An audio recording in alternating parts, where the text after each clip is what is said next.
Mangez pas des œufs tous les jours, ça bouche les artères. Et puis la viande rouge, préférez plutôt la viande blanche.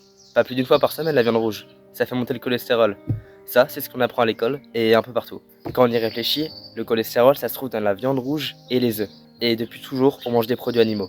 Ça fait 300 000 ans que l'humanité mange de plus en plus de viande. Et avec ça, s'accompagne la croissance du cerveau.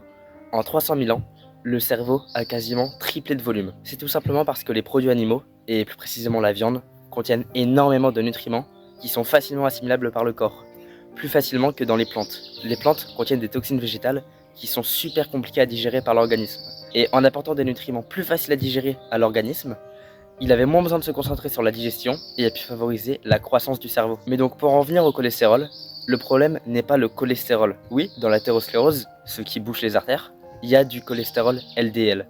C'est un des deux types de cholestérol qu'on appelle d'ailleurs le mauvais cholestérol, même si au final il n'y a pas vraiment de quoi s'inquiéter. Le problème avec le cholestérol, c'est s'il s'oxyde, c'est-à-dire qu'il est combiné au stress oxydatif. Là, il ne pourra plus sortir du sang, et c'est là qu'il va boucher les artères. Mais en temps normal, sur un humain en bonne santé, le stress oxydatif est minime, et donc les artères ne se bouchent absolument pas, même avec un taux de cholestérol élevé. Donc il n'y a aucun risque à manger des œufs, de la viande rouge à volonté, étant donné que le fait d'avoir un cholestérol haut n'est pas un problème. Bien sûr, si à côté tu bois beaucoup d'alcool, que tu fumes, que tu dors mal, etc., là oui, tu vas avoir beaucoup de stress oxydatif, et le cholestérol pourra devenir dangereux. Mais le problème ne vient pas du cholestérol, mais du stress oxydatif. C'est comme si on disait, oh là là, sur les incendies, il y a toujours des pompiers. C'est à cause des pompiers. Ben non, ça marche pas comme ça.